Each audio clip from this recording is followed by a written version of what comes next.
দেখুন কি লেখা রয়েছে, Vartak welcomes you to at Sela pass 13,700 feet. মানে এই ট্রিপে আরও একটা বাকেট লিস্ট ঠিক।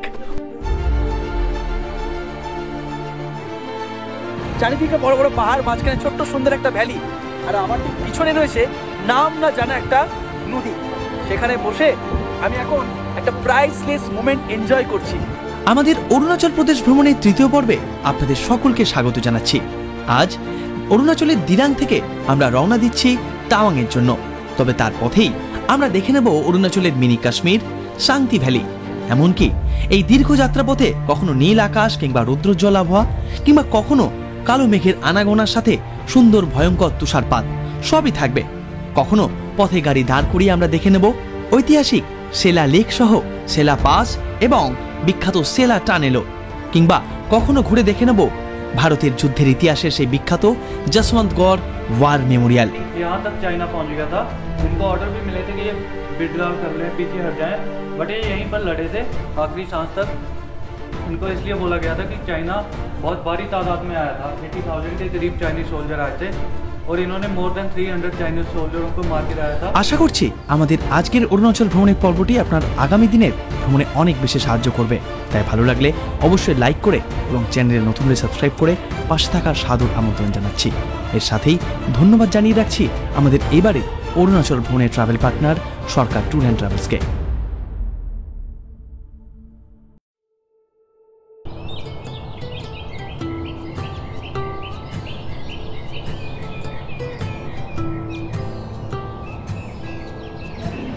এখন সকাল 9টা, আর স্নান টান করে আমরা একেবারে সকলে এখানে তৈরি জল খাবার খেতে বসেছি। আজকে আর চাউমিন নেই, আজকে রয়েছে লুচি, গরমা গরম লুচি তরকারি, একদম পাহাড়ি নদীর কোলে বসে মানে খাচ্ছি যেখানে আমরা, ঠিক তার পাশেই বড় জানলা, আর পাশেই হচ্ছে টেঙ্গা রিভার।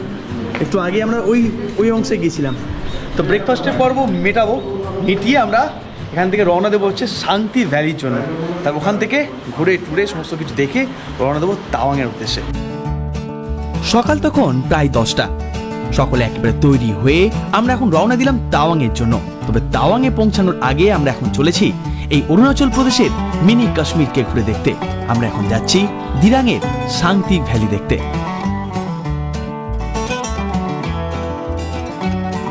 গত বছর যখন অক্টোবর মাসে আমি পেহেলগাম হয়ে সোনমার্গ গিয়েছিলাম, সেই রাস্তাগুলো তো অভূতপূর্ব সুন্দর ছিল। সেই তখনকার কথাগুলো মনে পড়ে যাচ্ছে, কারণ এখন যে গাছের রঙগুলো, কোনো গাছের পাতা সবুজ, কোনো গাছের পাতা একেবারে কমলা, কোনো গাছের হলুদ। আবার এখানে আপনাদের আগে যেমন দেখালাম, আমাদের যেমন শিলংয়ে জানুয়ারি ফেব্রুয়ারি ওই টাইমটায় কমলালেবু হয়, এখানের কমলালেবুর টাইমটা হচ্ছে এইটা, গাছ ভর্তি কমলা। প্রায় 630 জন মনপা প্রজাতির মানুষ নিয়ে তৈরি হয়েছে চারিদিকে বড় বড় সবুজে মোড়ানো পাহাড়ের মাঝখানে উপত্যকা শান্তি ভ্যালি, যা দিরাং শহর থেকে রয়েছে প্রায় 15 কিলোমিটার দূরে। এই দেখুন, এই হচ্ছে শান্তি ভ্যালির যে ভিলেজ, সেইটা একেবারে পাহাড়ের কোলে। উপরটা দেখুন পাহাড়ে একেবারে সবুজ, আর নিচের বাড়িগুলো কি সুন্দর।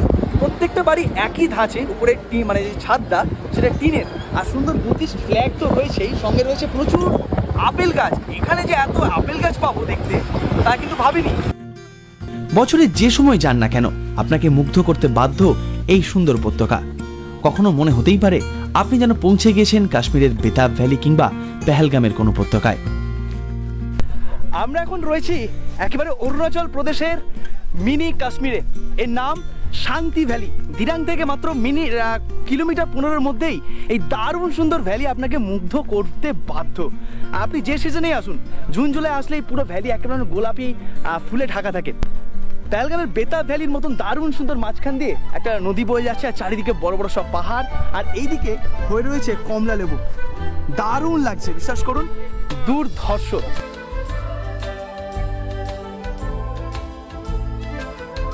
এই গ্রামে পর্যটকদের জন্য বেশ সাধারণ মানের থাকার ব্যবস্থাও রয়েছে। চাইলে এই গ্রামেও একটা রাত কাটাতেই পারেন। বেশ কিছুটা সময় শান্তি ভ্যালিতে কাটিয়ে এবার আমরা রওনা দিলাম তাওয়াংয়ের উদ্দেশ্যে। তবে পথেই আমরা ঘুরে নেব বেশ কিছু দর্শনীয় স্থান। আর প্রথমেই আমরা এখন দেখে নেব দিরাংয়ের সে বিখ্যাত হট স্প্রিং ওয়াটার।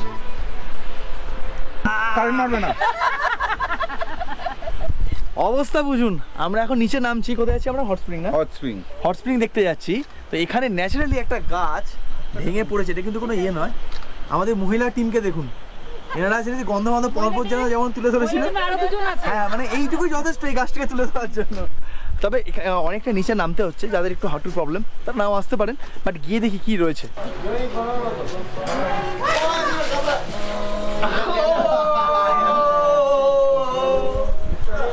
অবস্থা দেখুন, এই হচ্ছে হট স্প্রিং, একেবারে এইদিকে ঠান্ডা জল, এইদিকে গ্লেসিয়ারের জল, আর এইদিকে গরম জল, সবাই স্নান করছে একসাথে, চুটিয়ে মজা করছে। আমরা কেউ এখানে গামছা টামছা নিয়ে আসি, নাহলে ভাবছি আর যে আরেকবার চানটা করে যায় আর কি। শান্তি ভ্যালি দেখে এবার আমরা রওনা দিলাম তাওয়াংয়ের জন্য। আর এই তাওয়াংয়ের পথ কিন্তু ভারী সুন্দর। কখনো পথের বাম দিকে রয়েছে খরস্রোতা নদী, কখনো দেখবেন দূরে রয়েছে বরফাবৃত সব পাহাড়, কখনো সবুজে মোড়ানো পথ আপনাকে পৌঁছে দেবে আরো চড়াইয়ের দিকে। আজকে আমাদের বিভিন্ন কারণে বেশ কিছুটা লেট হয়েছে, তো সেই কারণে আজকে আমাদের প্ল্যানটা একটুখানি চেঞ্জ হলো। ভাই আপনার নাম কি বলা? बुद्धदेव বুদ্ধদেব ভাই। তো বুদ্ধদেব ভাইয়ের সাথে আমি ডিসকাস করলাম, তো আমাদের আজকে প্ল্যানে মোটামুটি এরপর ছিল Sela pass, Nyukmadung war memorial, Nuranang waterfalls, যেটা কিন্তু দিরাং থেকে তাওয়াং যাওয়ার পথে এই কটা জায়গা দারুণ সুন্দর এবং অবশ্যই দেখার। তো আজকে যেহেতু এখন প্রায় 1টা বাজে, তো আমাদের খাওয়ার জন্য দাঁড়াতে হবে। তো আমরা আসার দিন, যেদিন আমরা তাওয়াং থেকে বুমলা পাস দেখে তাওয়াং থেকে আবার আমরা নিচে বোমডিলা আসবো, সেই দিন আমরা এগুলো কভার করবো, তাই তো? একদম কভার করবো। তবে আজকে আমরা যেটা কভার করবো সেটা হচ্ছে যশবন্তগড় ওয়ার মেমোরিয়াল, এবং তারপরে সোজা চলে যাবো হচ্ছে আমরা তাওয়াং। তবে এই ভিডিওতেই আমি চেষ্টা করব ওই পার্টটা পুরোটা তুলে ধরা, যাতে একটা পর্বের মাধ্যমে আপনারা পুরো এই জার্নিটা উপভোগ করতে পারেন।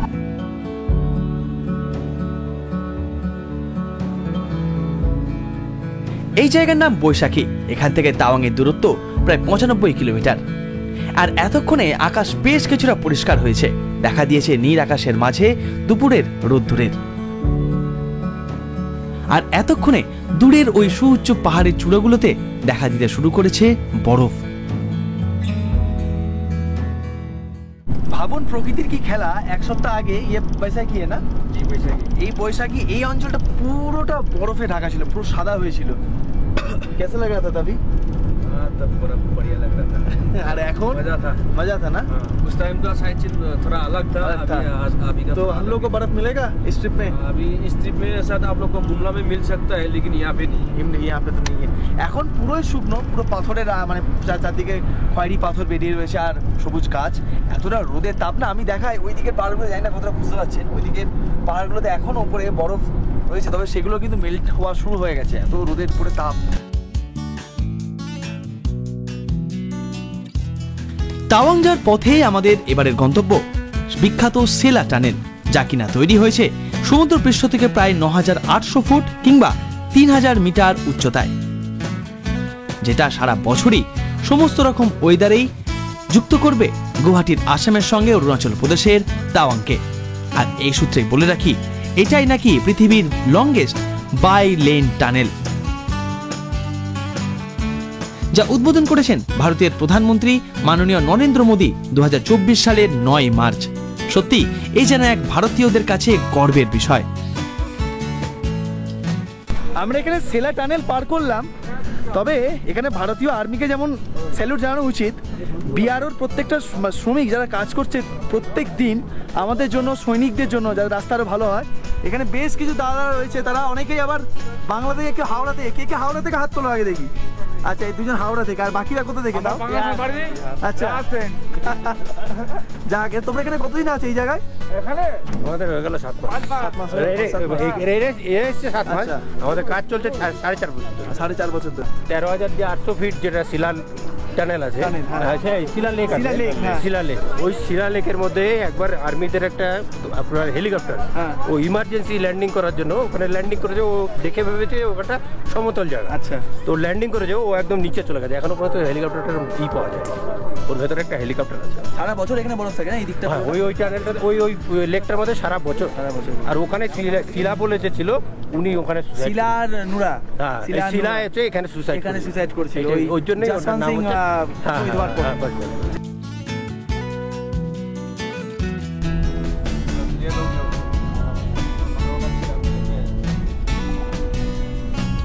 এই দেখুন সকালে যে বাসটার কথা বলছিলাম গত পর্বে দিরাঙে, তাওয়াং থেকে জেনাব ট্রাভেলস আর হচ্ছে নেটওয়ার্ক, রাইট? এই দুটো ট্রাভেলসের গাড়ি বাস কিন্তু তাওয়াং থেকে গুয়াহাটি অবধি যায় ভায়া দিরাং তেজপুর হয়ে, আবার সেম গুয়াহাটি থেকে তাওয়াং অবধিও কিন্তু আসে। তো যারা বাজেট ট্রাভেল করছেন বা সোলো ট্রাভেল করার ইচ্ছা করছে তারা কিন্তু এই বাসগুলো ইউজ করতে পারেন। এমনকি স্পেশাল নাইট সার্ভিস বাসও রয়েছে, যেটা কিন্তু দারুণ সুন্দর। আজকে আমরা দুপুরে লাঞ্চটা করব দারুণ স্পেশাল একটা জায়গায়, একেবারে নদীর পাশে এই রকম দারুণ একটা ভ্যালিতে বসে, যেখানে দেখা যাচ্ছে সূর্য বড় পাহাড়। তবে তার আগে চলুন একটু বরফ দেখিয়ে নিয়ে আসি আপনাদের।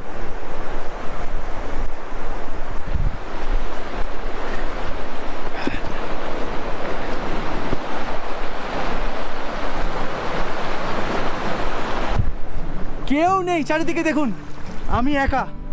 ওরা খাওয়া দাওয়া করছে, আমি খাওয়া দাওয়া করছি। তার আগে একটু আপনাদের ঘোরাতে পারলেই যেন মন শান্তি আমার। এই জায়গাটার সাথে উত্তর সিকিমের বেশ কিছুটা মিল রয়েছে। ওয়াও,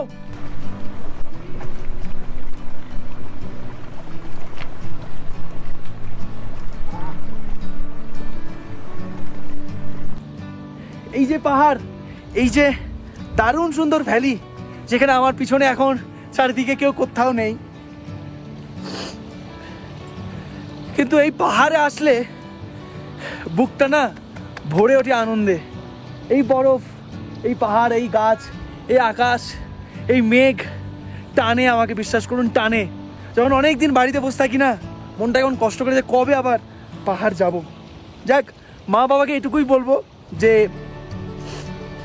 কয়েক হাজার কয়েক লক্ষ মানুষকে নিয়ে ঘুরে বেড়াচ্ছি, আশীর্বাদ তোমাদেরও রয়েছে আমার সাথে। আশীর্বাদ সেই মানুষগুলো রয়েছে যারা প্রতিনিয়ত বাড়িতে বসে মোবাইল কিংবা টিভির পর্দায় আমাকে সাহায্য করছে, ভিডিওটা দেখে লাইক করে কমেন্ট করে আরও উৎসাহিত করছে ভারতের বিদেশের বিভিন্ন জায়গায় ঘুরে বেড়াতে।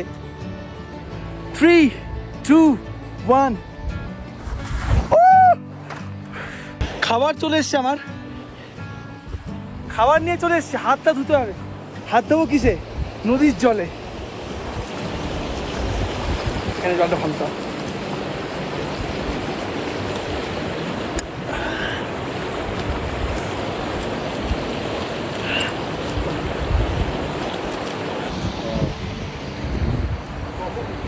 এই দেখুন একেবারে পিছনে শ্বেত শুভ্র পাহাড়, চারিদিকে বড় বড় পাহাড়, মাঝখানে ছোট্ট সুন্দর একটা ভ্যালি, আর আমার ঠিক পিছনে রয়েছে নাম না জানা একটা নদী, এই খোলা টাইপের বলতে পারেন। সেখানে বসে আমি এখন একটা প্রাইসলেস মোমেন্ট এনজয় করছি। জীবনে 24 বছর বয়সে অনেক ঘুরেছি, তো কিন্তু এরকম জায়গায় বসে যে এত সুন্দর গরম গরম ফ্রাইড রাইস আর চিকেন খাবো, সত্যি কোনোদিন ভাবিনি। থ্যাংক ইউ তোমাদের সকলকে, তোমাদের জন্যই এটা সম্ভব হচ্ছে। চলুন ভালো করে দারুণ করে ঘুরে বেড়াই আর তার আগে খাওয়া দাওয়া শেষ করি।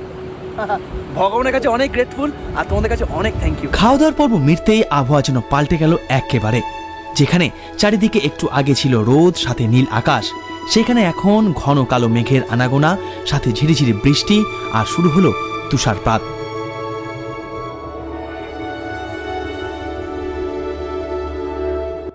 অবস্থা দেখুন চারিদিকটা, বাবা মুখের মধ্যে বরফ ঢুকে যাচ্ছে। চারিদিকটা কিন্তু একেবারে দারুণ সুন্দর হয়ে রয়েছে। সামনে যদিও ভিজিবিলিটি খুব কম, বরফ পড়ছে, তার সাথে বাইরের আবহাওয়া এখন বেশ প্রতিকূল, শুরু হয়েছে বেশ ভালো পরিমাণে বরফপাত। তবে এই প্রতিকূল আবহাওয়াতেও আমরা মনে হালকা উত্তেজনা আর ভয় নিয়ে এগিয়ে চলেছি সেলা পাসের জন্য। এই সমস্ত কিছুর মাঝে প্রকৃতি যেন নিজেকে নিজের মতন করে সাজিয়ে নিয়েছে। একটু আগেই যে পাহাড়গুলো রোদ পড়ে একেবারে চকচকে হয়েছিল, সেগুলোই যেন এখন বরফে আস্তে আস্তে ঢেকে আরো বেশি সুন্দর হয়ে উঠেছে।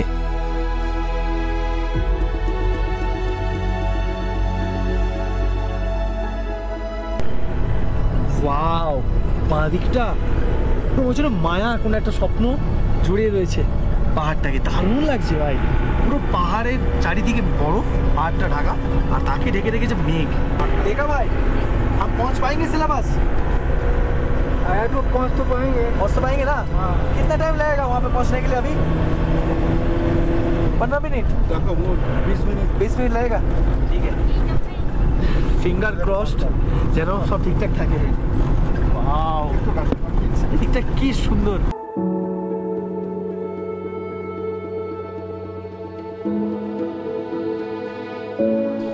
আর ইতিমধ্যে দেখতে দেখতে আমরা পৌঁছে গেলাম আমাদের গন্তব্য সেলা পাসে। আর আমাদের পথের ডান দিকে এখন সেই বিখ্যাত ঐতিহাসিক সেলা লেক। ওই ভিডিওটা কথা মনে পড়ে যাচ্ছে, চারো तरफ कोहरा ही कोहरा भाई, लैंड करा दे भाई, 200-400 ज्यादा ले ले पर लैंड करा दे। জায়গাটা খানিক সেই রকম লাগছে, দারুণ। এই দেখুন পুরো একদম এসিবা জিরো বলতেই পারি। Welcome to Arunachal. 1962 চীন ভারত যুদ্ধের সময় মহাবীর চক্র পুরস্কারপ্রাপ্ত যশবন্ত সিং রাওয়াত সেলা এবং নুরা নামে দুই স্থানীয় মনপামের সহায়তায় এই পর্বত গিরিপথে চীনা সেনাবাহিনীকে আটকে রেখেছিলেন প্রায় 72 ঘন্টা। দুর্ভাগ্যক্রমে যশবন্ত সিং রাওয়াত শহীদ হওয়ার পর সেলা এই লেকে ঝাঁপ দিয়ে আত্মহত্যা করেন। আর তাদের এই আত্মত্যাগের জন্যই এই লেকের নামকরণ করা হয় সেলা লেক এবং টানেলের নাম হয় সেলা টানেল।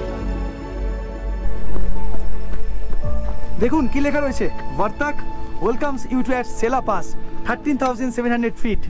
মানে এই ট্রিপে আরও একটা বাকেট লিস্ট ঠিক, welcome to Sela pass. But এখন পুরো চারদিকটা কোহরাই কোহরা। এখানে দিদি এখন সেলা পাসের হিস্ট্রি পড়ছে। এই দেখো আমি দেখাই গরমকালে কিরকম থাকে আর শীতকালে কিরকম থাকে এই সেলা লেক, আর এখন কিরকম আছে অবস্থা দেখো। বাবা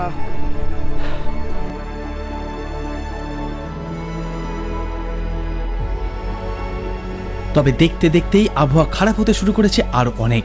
ক্রমেই বাড়তে শুরু করেছে মেঘের পরিমাণ। তাই বেশিক্ষণ সময় আর আমরা কাটাইনি সেলা পাসে, এগিয়ে চলতে শুরু করি আবারও তাওয়াংয়ের উদ্দেশ্যে। এই আবহাওয়াটা দেখতে যতটা ভালো লাগে, স্নোফল, বরফ, মেঘ, ততটাই কিন্তু ভয়ঙ্কর। সামনে আমাদের একেবারে এমন অবস্থা, মানে 30 সেন্টিমিটার আমাদের ভিজিবিলিটি নেই, পুরো একদম জিরো ভিজিবিলিটি। তার মাঝখানে আমাদের গাড়ি যাচ্ছে। একটু আগে সেলা পাস পার করলাম তো, পুরো চারদিকটা অবস্থাটা দেখুন একবারে, কি অবস্থা কি অবস্থা বাবু। মানে পাহাড়ের আবহাওয়া এরকম চেঞ্জ হয়, কোথাও রোদ ছিল একটু আগে, আস্তে আস্তে উপরে উঠলাম, ঠান্ডা ঠান্ডা হতে হতে এই অবস্থা এসে দাঁড়িয়েছে। খুব ভয়, মানে সত্যি বলছি এই জায়গা এই সময়গুলো না আনন্দ লাগে কিন্তু ভয়ও লাগে। আরেকটা বলি, এই সেলা পাসে যে ড্রোন শটটা আপনি দেখলেন, সেই ড্রোন শটটার পরে এমন একটা ঘটনা ঘটতে যাচ্ছিল যেটা পুরো আমাকে শেষ করে দিতে পারতো। ড্রোনের যে কানেকশান সেটা কেটে গেছিলো, কারণ এত ডিপ মেঘ হারিয়ে গেছিলো ড্রোনটা। বেসিক্যালি আমি ল্যান্ড টু হোম করছি, দুবারই বললো আনএবল টু কাম, কারণ ওর সামনে কোনো ভিজিবিলিটি ছিল না। যাক শেষমেশ ঠাকুরের দোয়াতে ড্রোনটা ফেরত এলো, না হলে কী যে হতো, আমি এখানেই সুইসাইড করতাম, নাহলে ব্লক করা ছেড়ে দিতাম আমি। যাই হোক চলুন।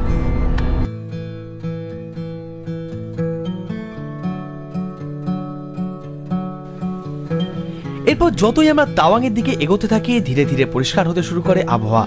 এতক্ষণ যে পথ একেবারে মেঘে ঢাকা ছিল, সেই মেঘ সরে গিয়ে পরিষ্কার হতে থাকে রাস্তা।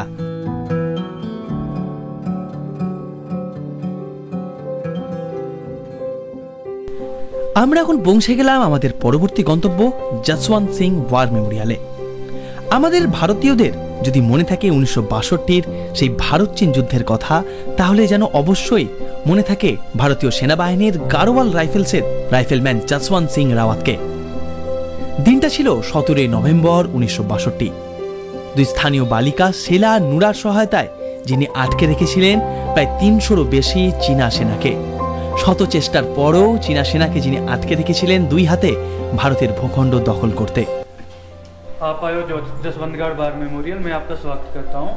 और ये मेमोरियल को 1966 में बनाया गया था। जो आपके सामने स्टैचू लगा हुआ है वो है राइफलमैन जसवंत सिंह रावत जी।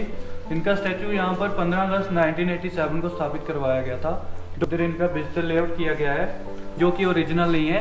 एक जवान की किट को लेआउट करके दिखाया गया है, वो सिर्फ इनकी आस्था में लगाया गया है। वो हर मंगलवार को वीकली चेंज किया जाता है। नीचे इनके जूते रखे गए हैं जो कि डेली पॉलिश किए जाते हैं एक जवान के द्वारा। मेरे लेफ्ट साइड नीचे 40 मीटर नीचे एक इनका मंदिर है, निजी स्थान है। वहाँ पर इनको daily bed tea, breakfast, lunch जो कुछ भी यहाँ पर बनाया जाता है, सबसे पहले इनको भोग लगवाया जाता है, उसके बाद ही जवानों में सर्व किया जाता है। नीचे स्टैचू देखा होगा इधर आपने ब्लैक कलर का, वो इनकी रेजिमेंट का फर्स्ट जवान है जिसको विक्टोरिया क्रॉस दिया था वर्ल्ड वार फर्स्ट में।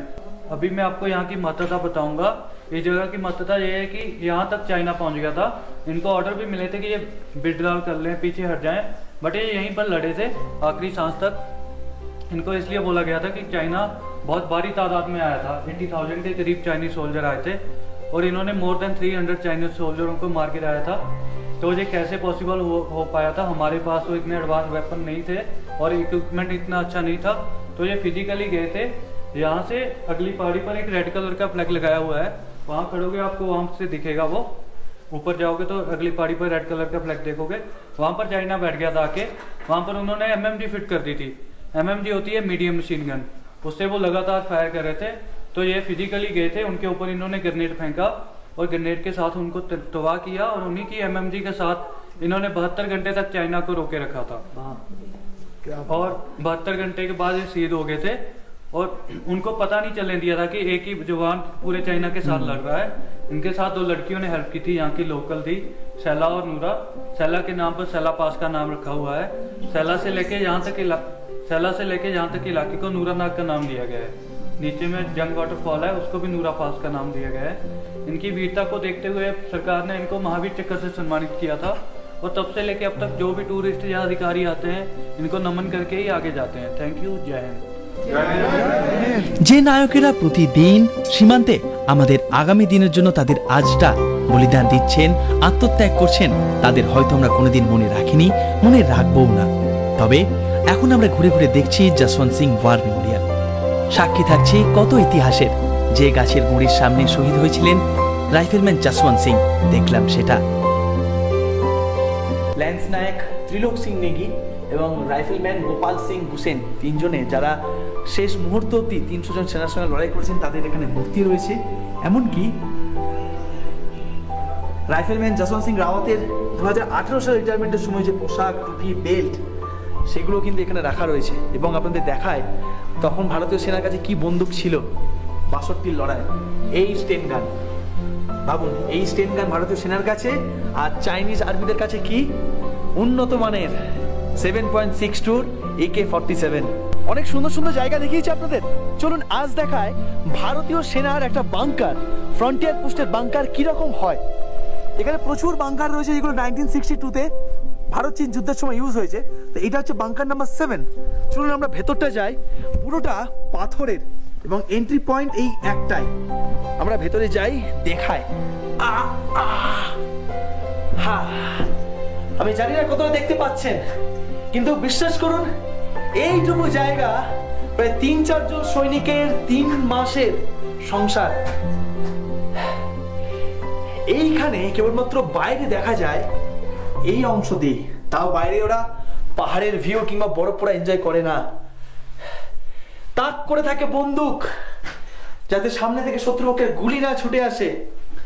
এইটুকু জায়গা যেখানে 3 মাসের সমস্ত রেশন, জামা কাপড়, সমস্ত কিছু এখানে স্টোর থাকে। হাইট কতটা হবে? আমার 5 ফুট 10, হার্ডলি 6 ফুট হাইট হবে। তাও অনেক বাংকার আমি এমন দেখেছি লাদাখে কিংবা কাশ্মীরে, শুনেছি যে বাংকারের হাইট প্রায় হয় 4.5 ফুট, 5 ফুট। দারুণ। তাওয়াং পৌঁছানোর আগে আজ আমাদের আর কোথাও নামার নেই। আর এতক্ষণে আবহাওয়া আবারও হয়ে উঠেছে বেশ পরিষ্কার। সূর্যিমামা এতক্ষণে ঢলে গিয়েছে একেবারে পশ্চিম আকাশে। এই অঞ্চলে রয়েছে অরুণাচলের অন্যতম বড় জলপ্রপাত, নাম নুরানাং বা জং জলপ্রপাত। তবে আজ সেটা আমরা যাব না, কারণ আর একটু পরেই নেমে যাবে সন্ধে। তবে যেদিন তাওয়াং থেকে আমরা বোমডিলা ফিরবো, সেদিন এই নুরানাং ওয়াটারফলস আপনাদের ঘুরিয়ে দেখাবো। গত কয়েকদিনে অরুণাচলে ঘুরে এটা বুঝলাম যে এখানকার রাস্তাঘাট কিন্তু বেশ ভালো। আচ্ছা 3 দিনের ব্যাপার তো ঠিকই আছে। বাবা কত কি পেরিয়ে এলাম আজকে, তাও তো আমরা অনেক কিছু দেখিনি আজকে, যেটা আমরা লাস্ট দিন দেখবো। যাক, এখন সন্ধ্যেবেলা 7:30 আমরা এসে পৌঁছালাম আমাদের তাওয়াংয়ের হোমস্টে বা হোটেল, যাই বলুন, নামটা নাকি এলএন স্টে। এলএন স্টে নাম কেন কে জানে? জিজ্ঞেস করলেন কি আপনারা? জিজ্ঞেস করা হয়নি বা জিজ্ঞেস করতে, আমাকে কিন্তু একজন জিজ্ঞেস করতে বলেছে অলরেডি, জিজ্ঞেস করতে হবে। যাক, এখানে সবাই ব্যাগপত্রগুলো নামানো হোক, রুমে যায়। চলুন, এই হচ্ছে আমাদের রুম 112। ওয়াও, দারুণ সুন্দর ভাই। রুমের কালারটা আমার হ্যাবক পছন্দ হচ্ছে, কারণ আমার রুমের কালারও সেম। আচ্ছা এখানে দারুণ বড় একটা বিছানা রয়েছে, যেখানে দুজন বড় আর একজন ছোট হেসে খেলে শুয়ে পড়তে পারবে। আচ্ছা তার সামনে এখানে সুন্দর একটা সোফা রয়েছে, এখানে একটা পুরো উডেন একটা ভেলভেট একটা কার্পেট রয়েছে, আর মস্ত বড় টিভি রয়েছে যার কোনো ফাংশন নেই, ইলেকট্রিক এখানে কেটেল রয়েছে। আচ্ছা এখানে কিন্তু রুম হিটারও দিয়েছে। আচ্ছা এখানে এত ঠান্ডা এখানে বেড হিটারও দিয়েছে। এই দেখো বেড হিটার, এই বেড হিটারটা অন করে দিই বাবা। বেড হিটার রয়েছে। আচ্ছা এইদিকে বারান্দা রয়েছে, আসছি, আর এইদিকে রয়েছে ওয়াশরুম। বাহ, বেশ পরিষ্কার পরিচ্ছন্ন আর বেশ বড়, বেসিনটাও বেশ সুন্দর, একেবারে নতুন একটা প্রপার্টি, বেশ ভালো মানে আয়োজন কিন্তু দারুণ সুন্দর। চান টান করার তো কোনো ব্যাপার নেই এখানে, এত ঠান্ডা। এখানে একটা ওয়ার্ডরোব রয়েছে যেখানে কিছু রাখতে পারো। আচ্ছা এইদিকে রয়েছে একটা বারান্দাটা খুললে ভিউটা খানিক এরকম। এটা হচ্ছে তাওয়াং সিটি, যেটা আপনাদের দেখাবো কালকে সকালে। তো চলুন এখন ফ্রেশ হই। আর এখানে এই যে জানলাও রয়েছে, সুন্দর একটা ভিউয়ের অপেক্ষায় আজকে রাতটা শেষ করবো, আর কাল সকালে নতুন একটা সূর্যোদয়ের সাথে দেখবো তাওয়াং সিটিকে। আচ্ছা আরেকটা রুম তোমাদের দেখায়, এই যে এই রুমটা, এটা বিছানাটা তুলনামূলকভাবে আমাদের ওই বিছানার থেকে একটু ছোট, আর রুমটার সাইজও ওটার থেকে একটু ছোট, বাট সুন্দর। আয়োজন মোটামুটি একই, এখানে রুম হিটার রয়েছে, টিভি রয়েছে, যদিও টিভি সাইজটা আমাদের ওখানে বেশি বড়, ঠিক আছে। আচ্ছা এদিকে আয়না রয়েছে, এদিকে সুন্দর একটা জানলা রয়েছে যেখান থেকে দেখা যায় তাওয়াং সিটি। আচ্ছা এদিকে বসার জন্য টেবিল চেয়ার এগুলো তো রয়েছেই। আচ্ছা এখানেও কিন্তু বেড হিটার রয়েছে, আর এখানে একটা ওই ভেলভেট কার্পেট রয়েছে, দুটো রয়েছে আবার এক্সট্রা একটা। আচ্ছা এদের ওয়াশরুমটা একটু দেখি। আচ্ছা এই হচ্ছে বাবা, এই তো পুরো ক্রিকেট মাঠ, সুন্দর আয়োজন। গিজার রয়েছে, বড় বোম ফেলার জায়গা রয়েছে, গিজারের কাজ, স্নান তো করবো না, ছেড়ে দাও। আর সুন্দর একটা বেসিন রয়েছে, আর আমি রয়েছি। টানা